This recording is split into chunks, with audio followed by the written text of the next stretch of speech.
Today, the Chinese Communist Party poses a military threat to America and our allies, an economic threat to our companies, and an ideological challenge around the world. The Chinese Communist Party believes it has learned from the mistakes of the Soviet Union, and it wants to compete on all three fronts. For years, leaders made the mistake of thinking the CCP wanted a competition. Our hopes for the Chinese people led American policymakers to believe that if we could make the People's Republic of China as rich as the West, then liberty would follow. However, the CCP understood that communism can never compete with freedom when it comes to human happiness or prosperity. They know that the only way they could win was for us to lose. The policies undertaken by the Chinese Communist Party, from poisoning our nation with fentanyl to crippling our economy through abusive trade practices and IP theft, are all aimed at destroying American society. The CCP approaches the United States as an enemy to be harmed rather than as a partner. For the past 2 years, the Select Committee has demonstrated how the CCP's aggression in areas like fentanyl, IP theft, transnational repression, Taiwan, and trade are all different fronts in the same war.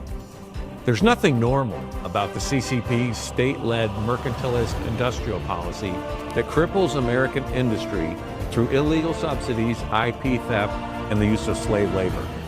There's also nothing normal, let alone most favored, about our trading relationship with China. It's time for U.S. law to reflect that through new tariff rates that target strategic sectors and boost supply chain resilience.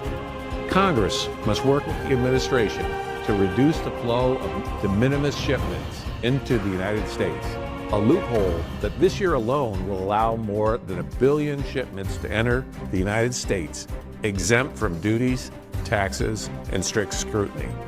We must stem the flow of American capital and technology that is fueling the Chinese military modernization and human rights abuses.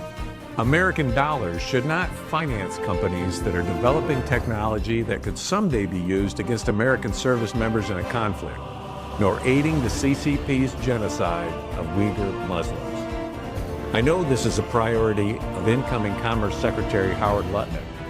We must recognize, as my friend and former colleague Mike Waltz does, that there is no such thing as a private company in China. The CCP's 2017 national security law requires every Chinese company to obey the party and advance what the CCP terms national security. If Chinese companies aren't trying to advance the CCP's interests, they are violating Chinese law. There's no better example than ByteDance. It's the parent company of TikTok, which is so closely tied to the CCP that the Chinese government directly appoints a member of the board. Last spring, bipartisan majorities in the House and Senate passed our Select Committee's bill that requires TikTok to divest from parent company ByteDance. Our legislation provides President Trump with the leverage he needs to make the deal of the century, a deal that would keep TikTok available to the American users, but outside the control of the Chinese Communist Party. Our goal when it comes to TikTok is the same as our goal with trade, defense, education, and every other aspect of our rivalry with the CCP. To safeguard freedom against those who see their only hope for survival in its destruction. The CCP knows the same thing we do, that freedom will triumph in an open competition.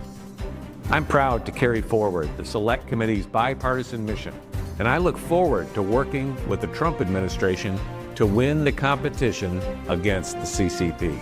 We are the people, 老百姓 We gonna bury you, CCP